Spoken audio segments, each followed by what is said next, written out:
There we go. It should be showing now. Yeah. Yeah, perfect. Okay, thank you. So as Nikolai said, today I'll be presenting the cellen-1 instrument and how its technology can be used for single-cell omics sample preparations to reduce volumes and introduce automation while still retaining the flexibility that is obviously necessary for further innovation. So I'll start with a short introductory of the well-known single-cell proteomics challenge that has been well covered today, in order to dive into the unique solution that the cellen-1 provides for single-cell omics. And to do this, I'll illustrate this solution with examples of the technology in action, which will demonstrate our record for use of the cellen-1 in miniaturizing single-cell sequencing and show how the cellen-1 is beginning to be applied in the field of proteomics. So there's a lot of challenges with single-cell proteomics, as you all have presented on, and one of the big ones, as with any single-cell technique, is the significantly lower quantities of input material. So the effects of the input quantity begin to present themselves as early as samples containing about 1 microgram of input, which equates to about 10,000 cells, and just becomes more prominent as you move down the spectrum to the single-cell level.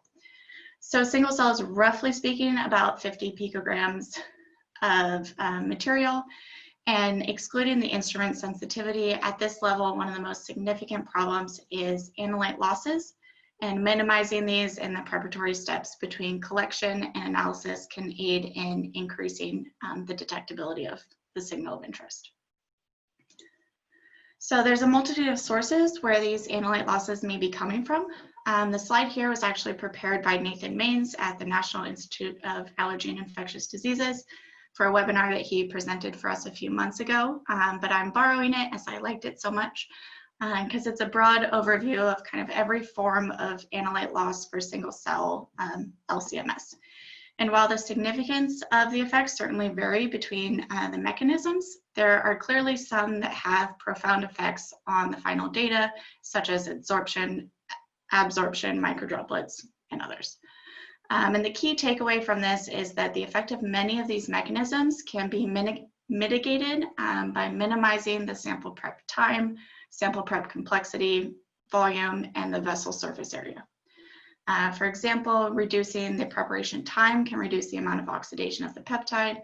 Simplifying the preparation complexity might involve reducing the total number of transfer mixing steps, which will minimize analyte losses due to microdroplets remaining or absorption to the surfaces of pipettes, as well as reducing the sample volume, and often correlated vessel surface area will reduce the sample absorption.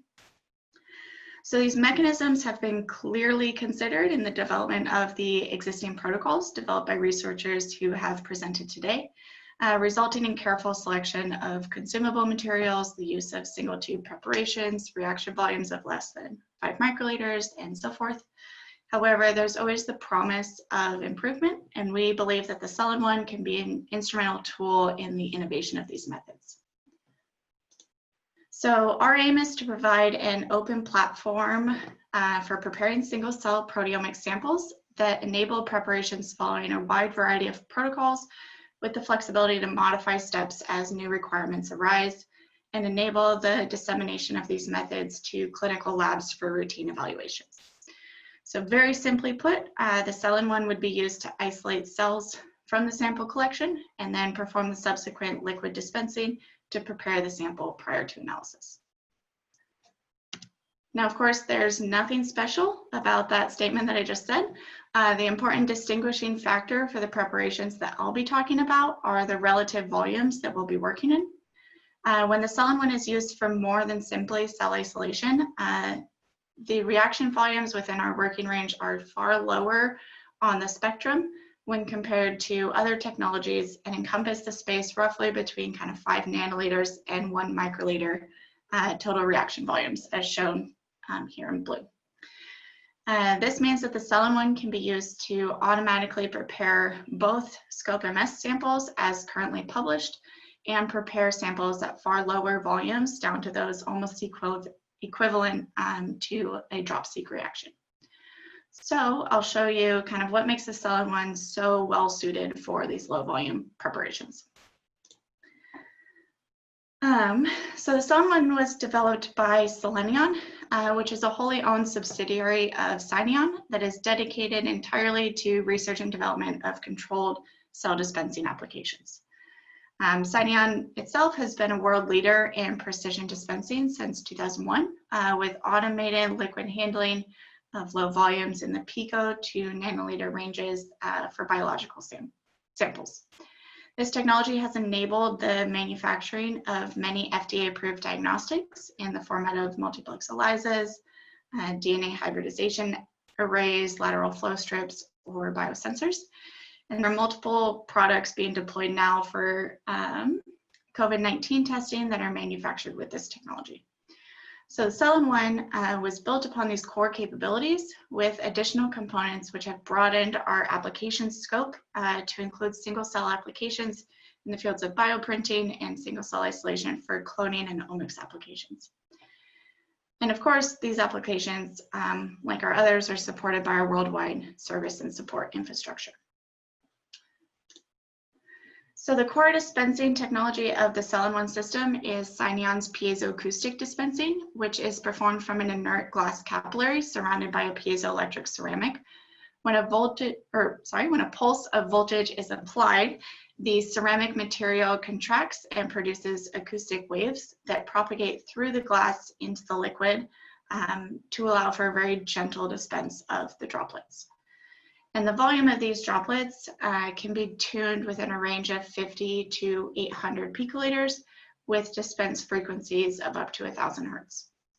And this capacity for the high frequency dispensing culminates the dispense of picoliter droplets into reaction volumes in the high nanoliter range fairly efficiently and is used to add reagents to your cell preparations before or after isolation. So the volume of each droplet is always checked prior to dispense, as you see on the right side here, to ensure proper reproducibility of the dispense. The quality control of these droplet volumes ensures variations of less than 0.2% CV in the volume of the dispensed droplets. And so this dispensing technology is effective on a wide range of solutions, aqueous, organic solvents, and others up to a viscosity limit of about 20 millipascal seconds, which is roughly equivalent to 50% glycerol, which is an odd way of standardizing it, but gets the point across. So in this video on the right, you'll see the tip of the dispensing nozzle in the view of the onboard droplet camera. This is a stroboscopic video of 240 picoliter droplets being dispensed at 500 hertz. So although it looks like one droplet in the video, it's actually a collection of images over the course of the ejection, collected by varying the delay, and is hundreds of droplets being injected in a highly reproducible manner, one after another, kind of seamlessly blending into the appearance of one droplet. So the dispensing mechanism is particularly suited for low volume reaction preparations, as the droplet volumes can be precisely tuned with high reproducibility, as I mentioned. And additionally, since these droplets are transferred via non-contact dispensing, the volume consistency is maintained since the transfer is not limited by the surface wetting properties. The free fly of these droplets also allows us to dispense onto any substrate and into very small cavities, down to below 100 micron diameters. And once the reaction volume is reached, there's very highly efficient mixing, resulting in no requirement of contact to additional surfaces for mixing. Whoops, sorry, one too fast.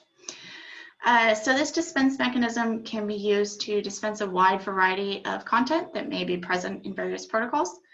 The droplets dispensed may also be dispensed to a single well, culminating to a larger reaction volume, or oriented as individual spots or reaction volumes in an array. When the spacing between the droplets is decreased, we can create kind of lines like you're seeing here that are 120 microns wide, or by expanding in both directions, this can form bars or uniform coatings. So as mentioned, the droplet free fly enables this dispensing on a variety of substrates, including micro and nano wells, electronic chips or biosensors, gel matrices, microfluidic chip inlet ports, or flat glass, plastic, or paper-based substrates. And to visualize this a little bit better, I've compiled some videos demonstrating the dispense capabilities. So we can see in this first video what we consider standard dispense with 300 picoliter droplets dispensed in an array. Here we see the same mechanism but with larger volumes, showing 40 nanoliters of reverse transcription buffer for sequencing being dispensed per position to a custom well structure with 500 micron wells. To illustrate the mixing during dispense, you can see here a colorimetric change in some spots as the secondary reagent is added.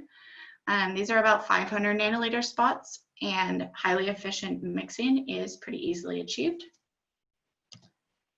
The reproducibility of the dispense has also been used to dispense aqueous solutions, in this case, a digital droplet PCR mix into an oil to generate emulsions. The zoomed in image on the right here illustrates the reproducibility of these droplets. And then to mix things up, the surface may be eliminated entirely. In the case of this example with integration into a Slack beamline for high throughput automated sample delivery to the X-ray source for serial femtosecond X-ray crystallography. So this was a very unique application, but certainly a fun one for our team. Or it could just be the use of unconventional substrates, as in this example, with drug loading to a microneedle patch for uniform drug dosing. Lastly, the dispensing nozzle may even be used for high recovery sample collection from the surface, as shown in this video here, where both dispensing and reaspirating of a 100 nanoliter droplet is demonstrated. So we've built upon this droplet generation method to isolate single cells as well by imaging inside the nozzle at the content prior to the generation of the droplet. This image-based method ensures that only single cells are deposited into every position instead of relying on concentration and the probability of obtaining a single cell via Poisson distribution. So this animation demonstrates the technology and the system's modes of operation for single cell isolation in a little bit more detail. The cell-in-one instrument can hold 2 of any size well plates, whether it's 96, 384, or 1536, or these could be multiple micro well structures such as the cell-in chip, and all of this is on its temperature-controlled platforms. For low volume reactions, the environmental settings here are used to prevent evaporation of the droplets during processing. So the isolation process begins by aspirating a few microliters of a cell suspension into the dispenser and moves in front of the camera to visualize the cells as they travel through with each droplet dispensed. We map out an ejection zone, which essentially correlates to the volume of one droplet, and then we define a sedimentation zone to ensure that no cells sediment into the droplet before being dispensed. And then every time we take an image, the system will determine if there is a single cell, the location of this, and if all of the conditions have been met. When this is true, it moves to the substrate, in this case a culture plate, and dispenses the droplet containing the single cell. It then moves back to the camera to again identify and dispense the single cell. However, not every droplet contains a single cell. So in the case that it's empty, has doublets or debris, the contents are dispensed to a small collection tube instead. If the sample input is limited, then this sample can be processed again to obtain higher recovery. So all of the images from the dispenser are recorded and include the measurements of the diameter, elongation, and circularity of the cells. And these parameters allow us to discriminate larger cells from cell aggregates and debris as previously seen. So this whole process occurs at a rate of up to 40 isolated single cells per minute, resulting in the equivalent of a 96 well plate in about 2.5 minutes. Fluorescence qualification may be included in addition to confirming the singularity, and we have 4 wavelengths for this that are available and fairly standard. There's DAPI, GFP, Psi3, and Psi5. It'll catch up to me. And again, all of the images and cell parameters are recorded. So the fluorescence module can be used for multiple applications, and I'm going to stop the video here, but the full video on our website does illustrate some of these.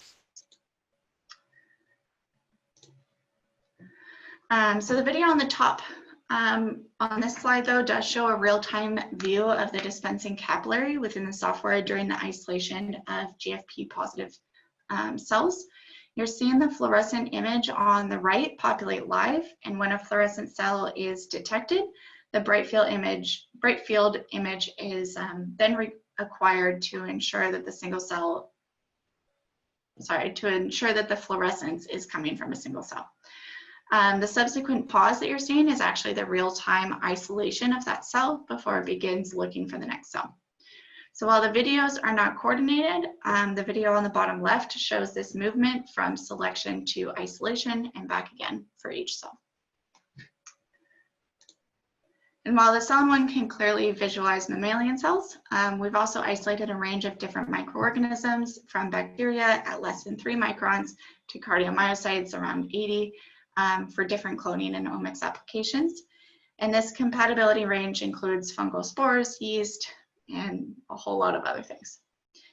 So we can see a few of these examples here with the bright field and fluorescent image of each showing again. And so we have the large irregular shape of a cardiomyocyte isolated through autofluorescence, a small stained nuclei to its right, and then a nice round CHO cell with a live stain, a very long irregular plant cell, and a short stocky diatom, both of which were isolated through autofluorescence.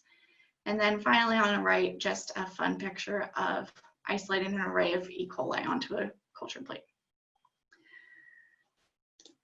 So regardless of the cell type though, the cell-in-one method of dispensing cells results in very high single cell occupancies that are typically greater than 95% as we see here. And this accuracy can be achieved even when there's a wide variety of sizes of cells that are needing to be isolated in a single run. So this image on the right here, you can see that we have quite large cells, you know, maybe in the, this is probably CHO cells, so maybe in the 30 to 40 micron range, maybe lower. And then also one here, kind of 10 to 15. So very different, but isolated in the same run with the same muscle. And that's something that a lot of instruments cannot actually do. So this high accuracy also extends to positional accuracy, as shown in this array of single cell isolations with 300 picoliter drops dispensed at a pitch of 400 microns. And so as you saw in the video, the nozzle is actually moving between the camera and the dispense location with each isolation, but it's moving at an axis resolution of 1 micron, and therefore it can achieve very high positional dispense precision. So this ensures that for each step of your sample processing, the reagent additions or cell isolations are going to be precisely in the same location each time. And since sample preparations are rarely isothermal and may require centrifugation or other off-instrument functions, we do have image-based alignment, assuming there's unique features present. That can be used to overcome the positional variations of placement or fixturing to perform the subsequent additions after reintroduction to the exact same locations.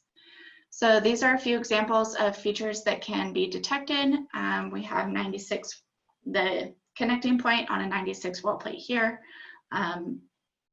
fiducials integrated on a biosensor here, or kind of custom logos on a molded consumables such as our cell and chip nanowell slide.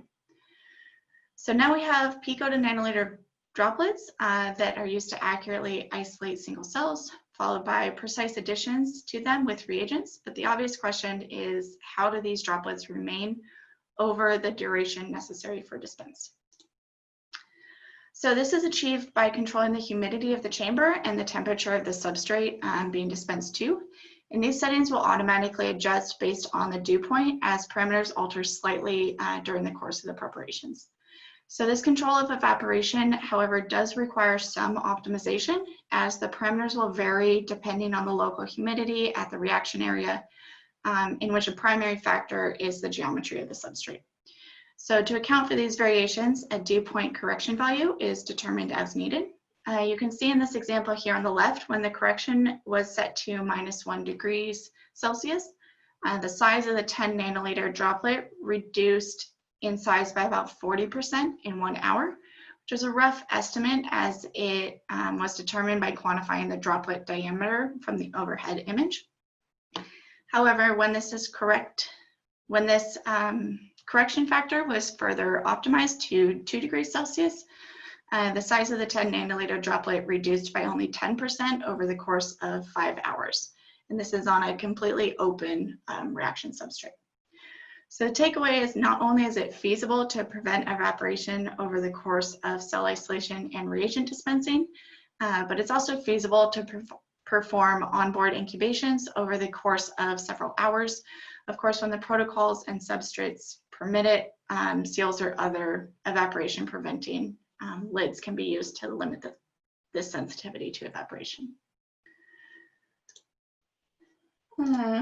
So to summarize, the cellen-1 is a unique instrument for nanoliter single cell reaction preparations, as it bridges the gap between the capabilities of a micro well plate and microfluidic methods by enabling flexible processing steps, which might include multiple interventions. We do this in an automated fashion with high precision robotics into almost any substrate. The reactions are performed at a volume that is relevant to the single cell analyte concentration, and are performed on samples that are known to originate from the single cell of interest and not a doublet. And additionally, these cells could come from very rare samples, as I'll explain shortly. And lastly, the cell imaging data and controlled patterning of reagents, such as oligobarcodes or TNT labels, enables correlative analytics between the cell morphology or fluorescence and the gene expression or peptide abundance levels. So the instrument capabilities presented have been utilized by the British Columbia Cancer Research Center and UBC to develop a whole genome sequencing protocol called Direct Library Preparation Plus, which utilizes the cellen-1 to prepare high-quality libraries without preamplification. Their study aimed to analyze genome heterogeneity, mutational processes, and clonal evolution over tens of thousands of single cells and single nuclei from a variety of breast cancer samples. And their work is extensively detailed in their 2019 Cell Methods paper, which outlines exactly how they utilize the cellen-1 to prepare libraries from over 50,000 cells for a significantly reduced cost of 27 cents per cell. So while this protocol is genomics-based, its development thoroughly outlines the solutions to many of the engineering challenges associated with nanoliter reaction preparations in an open well format. And in this protocol, the cellen-1 is used to isolate both cancer cells and nuclei from breast cancer biopsies into an aluminum chip with 250 nanoliter wells. Their subsequent reagent additions were in the range of 4 to 40 nanoliters for each of the steps, to a total reaction volume of about 70 nanoliters per cell. And since this was published, the protocol has been implemented at research centers worldwide, including Francis Crick in London, MSKCC in New York, the Japanese Foundation for Cancer Research in Tokyo, and Children's Cancer Institute in Sydney. The preparation of single cell libraries with the cellen-1 is also implemented at UCSF for analysis of immune cells for multiple sclerosis patients' cerebral spinal fluid. Their goal was to perform RNA sequencing on the cells to determine which cells were disease relevant. However, in this case, the input sample quantities were severely limited, with less than 500 cells of interest present in a typical 20 milliliter aspirate. So they had a really great need for high recovery through low sample losses and low stress processing. And so prior to preparing the sequencing libraries, we verified the high recovery methods with a model experiment with PBMCs. And to do this, we prepared 5 replicates of 3 samples, counting 4 of the replicates under the microscope to determine the average input quantity into the instrument, and then processed 1 of each of the samples on the cellen 1 to compare the resulting recovery. And what we found was that even with an average input of only 68 cells into the instrument, we were able to demonstrate upwards of 95% sample recovery. That's a pretty conservative conclusion if you look at the data and see we're kind of in the error bars of the input sample anyways. But in both of these applications, the libraries were prepared in sub-microliter volumes in order to obtain higher sensitivity and reduce cost. However, outside microfluidics, there's very few open well substrates that are available in this volume range. And so to address this unmet need, we developed the cellen chip, which is an innovative nanowell chip containing 384 wells, each with a working volume of 20 to 500 nanoliters. That's in the format of a microscope slide. So this enables us to perform microplate-based protocols in an automated fashion on up to 3,000 cells. And the typical process is shown here on the left for sequencing applications, where cell barcodes are dispensed in advance in the wells with the cellen 1 or through our services, after which the reverse transcription and lysis buffer are dispensed into the wells, typically in about 50 to 100 nanoliter volume to rehydrate the oligos. The cell is then isolated into that mixture, and the chips are removed from the instrument for incubation in standard equipment, followed by a collection of the well contents through centrifugation into a recovery funnel. Once pooled, the samples are prepared for sequencing as a bulk sample. So this version of the consumable was designed for single-cell sequencing needs, which is evidenced by the pooling of 96 plus individual cells after labeling. However, we're greatly interested in continuing these developments to meet the needs of the single-cell proteomics community, specifically for LCMS sample preparations. So just briefly, we've demonstrated this workflow with a commercial kit, miniaturizing a 96 well plate protocol that was originally 5 microliters per well with a reagent cost of $35 per cell. And we miniaturized this down, same reagents, same ratios, everything. We just cut the volumes down to 100 nanoliter reaction for $2 per cell. And while the results in the cellen chip were directly comparable to those obtained in the 96 well plate, we really didn't like the results, and we were looking to obtain a greater level of gene detection than was provided here at 1,700 genes. And so we developed our own protocol instead.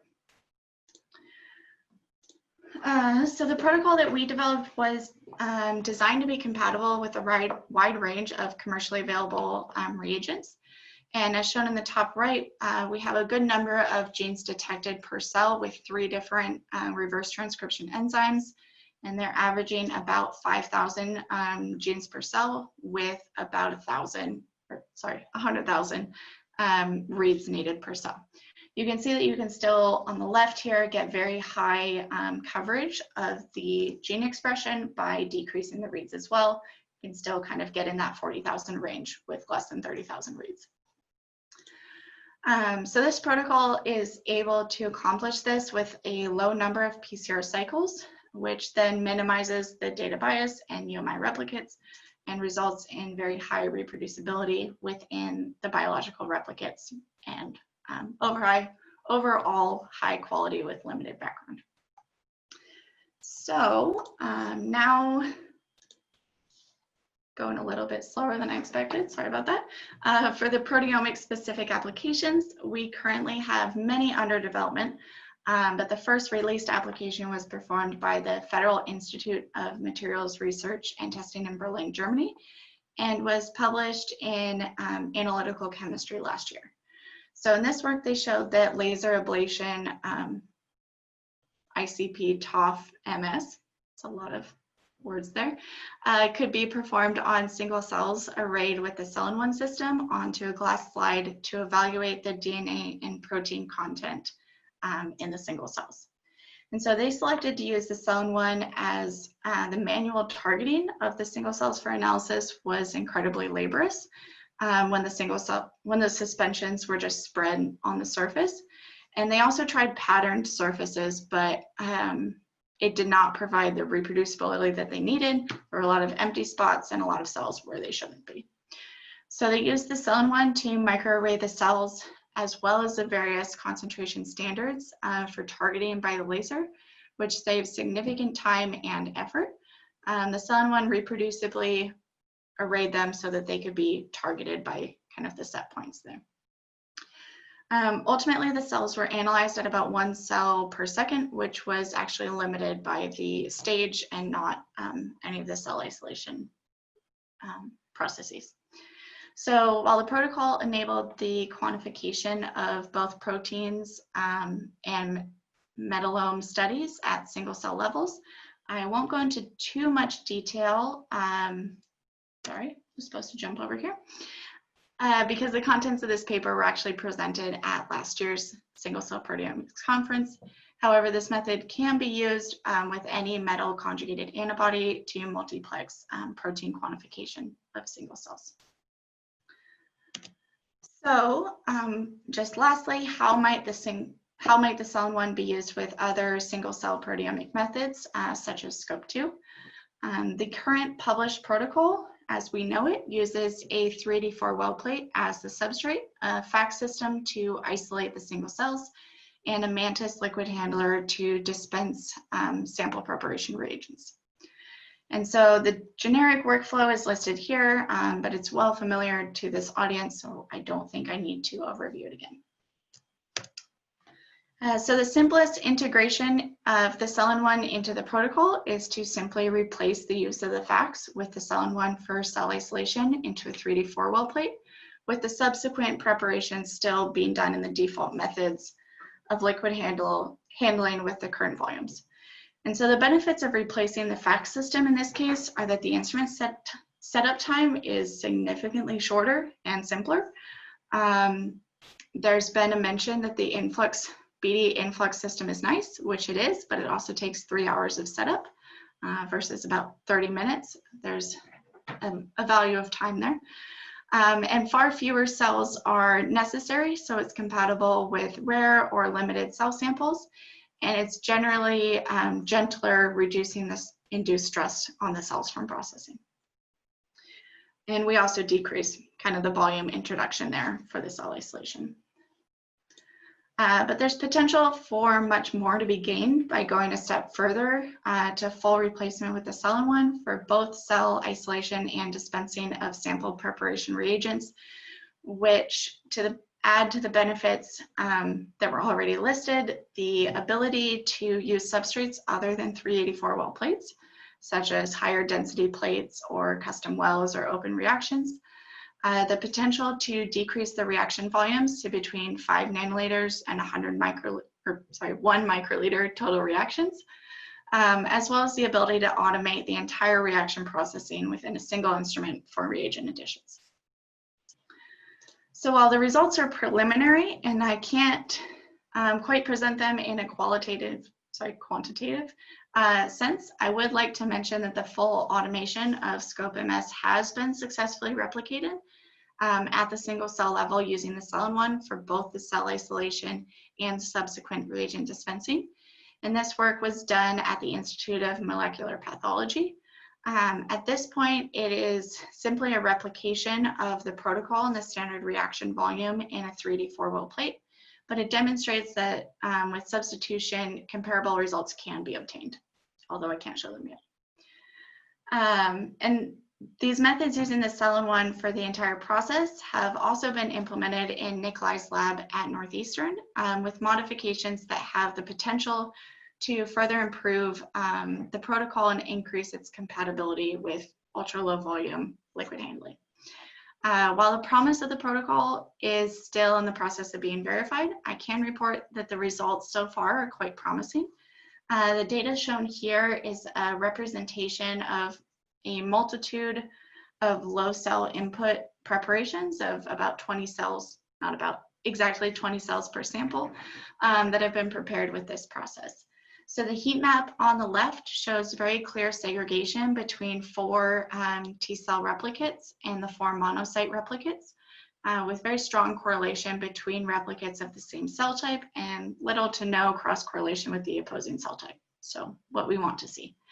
Additionally, the control wells show no correlation with either of the cell sample preparations. On the right, we see a more quantitative representation of the data with the ratio of the T cell to monocyte peptide abundances of 2 representative biological replicates, and these are plotted against each other. The resulting correlation between the samples is strong, indicating an equivalence to the current methods. And so while these methods are still under development, the intent is to make the protocol broadly available to the community for use with single cells once the validation is complete. So to wrap things up, I'd like to highlight that Scienion and Selenion have a global presence. We're headquartered in Lyon, France and Berlin, Germany, with offices in the UK and Arizona. We also have a presence in Asia through our distributors in Japan, South Korea, and China, as well as application scientists in the area. And then I'd also like to thank our public reference customers and partners who have allowed the sharing of a lot of the data that we've presented here, and in many cases are open to demonstrating their instruments for experiments or interested parties. So for further information or to request a demo at one of our reference sites or virtually, just contact us here, and thank you for taking the time to listen. Thank you, Aileen. Let's see if I'll manage to unmute Andrew this time. Here we go. All right. All right. Hi, everybody. Sorry about missing the introduction in the beginning, but yeah, great talk, Aileen. That was really informative. I've been kind of working with Aileen and the folks at Scienion for the better part of the past year, and yeah, she's really great. She has her hands in so many different projects, and it's been a really helpful and informative resource as I've kind of gone on some work utilizing the platform to improve our single cell analysis. So with that, there's a good amount of questions here, so I'll just kind of get started. One question first from Jennifer is there a cell size or geometry that is problematic for cell dispensing, for example, muscle cells that are long and square, or neurons that have long arms or dendritic branches? Yeah. So there are some geometry limitations. So when we're talking about circular cells, that limitation is really kind of 80 microns, that 1 micron to 80 microns, as I had listed there. And that's because of the orifice diameter of our dispensing nozzle. When you start talking about more interestingly shaped cells, the total length of that does become important. And that's where we get a little bit creative. Right now, the automated processing does require that the cell is semicircular.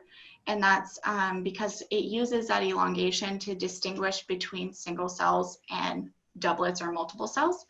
But as you can see, we can handle some elongation to a certain degree, as I showed with the diatoms and the plant cells. That does require a little bit more work and some more manual intervention to get it going, but it can get started. Ultimately, we do have a limitation when it comes to length, and that's just because of our image frame and the size of our dispensing. So when it comes to neurons, I believe the full length exceeds that. But in general, a circular cell will certainly be easier, but we can get creative with the isolation methods. So no xenopus oocyte cells there. No, probably not. But okay, next question. What is the optimal concentration for cell suspensions, and how many cells are needed to fill out a 96 well plate with 1 cell? Okay. So if it's required, you need 96 cells to fill a 96 well plate. That is not going to be the most fun day though. If you have, you know, greater than 500 cells, you're going to easily be able to fill that 96 well plate. Unlike other systems, we don't require any cells for the calibration of the system. So you can calibrate that ejection region with beads or with a model cell line, and you can set up your cell isolation parameters once. So like FACS, you don't have to kind of set up that gating each and every time and waste cells with that. We also operate under aspirate and dispense, so you don't lose any cells just to the sample lines. You can pick up what you need to go dispense. With that, obviously with any protocol, the more cells you have, the easier life is, but we can handle low cell inputs. The optimal concentration for the instrument is 200 to 300 cells per microliter. When it comes to needing to isolate every single cell, we do reduce that concentration quite drastically, just to ensure that a cell never comes by with a neighbor requiring you to reject it. And so in order to speed that process up, we have some software capabilities that actually image kind of 4 images ahead and then just skip those images to keep it going a lot faster. The upper concentration is really where the limit's at, because ultimately you need the single cell or the cell to be alone in that droplet volume. So we really can't go above 300 cells per microliter, but usually people just kind of dilute their sample on the spot. You put it in the instrument, you see what it looks like, dilute it if you need to. Awesome. So next question, how dilute will proteins from the single cells be in the plate, and do you think that will affect the digestion efficiency? So that's a little outside of my expertise. I've never run a mass spec sample myself. What I can tell you is it's going to be exactly the same as doing the protocol in a different way. So if the protocol is validated in 1.5 microliters, then you're going to get the same performance in that 1.5 microliters. And the theory is that it can only improve as you decrease that volume, has been kind of evidenced by a few other presentations today. Great. And so another question, you mentioned rate of single cell dispensing. Is reagent dispensing going to be happening at the same rate, or would it be a little quicker? Or good question. Yeah, so if you think back to those videos that I showed, the first set of videos shows the dispensing moving from one spot to another, kind of dispensing the volume at each location. The difference when it comes to single cell isolation is that you have to move back to the camera with every dispense to ensure that the next droplet will have a single cell. And so because of that, the rate that I quoted is for single cell isolation only. When it comes to reagent dispensing, we can do, and I apologize, this is going to be almost accurate because I'm trying to remember the number, but somewhere between 6 and 9 positions per second. If the volume of those positions is less than 5 nanoliters, it gets a little bit longer when you start to do larger volumes. But what you saw in those videos, they were all real-time dispensing, and we were very easily dispensing kind of 40 nanoliters to each position. This is why we state that our upper reaction volume is about 1 microliter, and that's not because we can't dispense more than 1 microliter, but it just becomes we're not the best technology for volumes over 1 microliter because we're dispensing such tiny droplets. It takes too long to reach that point, and you might as well use a microliter liquid handler. awesome. So next question here, what is the percentage of droplets rejected from dispensing due to cell duplets, and is that concentration cell size dependent? Does it increase for bigger cells? So from my understanding, it is not cell size dependent. It's mostly cell type dependent. So if you have suspension or adherent cells, you're going to get different rates of aggregation, as well as your preparation methods for that cell suspension. So there's a lot of techniques that can help ensure that you have a cleaner, kind of more segregated cell suspension. But I don't believe it comes down to the cell size. I've seen plenty of nuclei aggregates in my day. So, and was the other question was the rate of rejection due to doublets? Yeah. Okay. Yeah, so that entirely depends on your sample preparation techniques. The one nice thing that I really like about the cellen one is that you see your sample in the instrument, so you know if your sample preparation is good. You can almost use it as a quality control on your suspension preparations, whereas other instruments are really plagued by clogging and just other things that happen, doublets, isolating the wrong thing and so forth, just from not having that transparency of seeing your sample. So yeah, and you actually have images stored of each cell that you dispense out of the tip. So if you had a question about one sample looking like it was a little bit higher abundance, you could go and see that in the data. But great. Next question, is it possible to dispense TMT in 100% acetonitrile, or alternatively do this in another way? And what is the dead volume or minimal volume of stock solution needed for reagent handling? lots of questions. Okay, so I'm going to answer the first one, or the last one first. So the dead volume depends on what you choose to put your sample in. So if you put it in an epitube, which we can't aspirate from, you're going to have a very large dead volume because our nozzle just can't go all the way in it. If you use a source plate, a 3D4 well plate, which is the most common introduction, you're going to have anywhere between 3 and kind of 7 microliters of dead volume in the plate that you simply can't reach but need to put there so that you have enough volume to collect from. In the system itself, you'll have about 3 microliters of dead volume just because it is an open fluid path, and so there is some mixing with the sample or the system liquid behind it. The other question was if we could dispense 100% acetonitrile, and I'm going to give an interesting answer. So I'm going to say yes, even though Andrew will report that he's decided that he does not like dispensing 100% acetonitrile.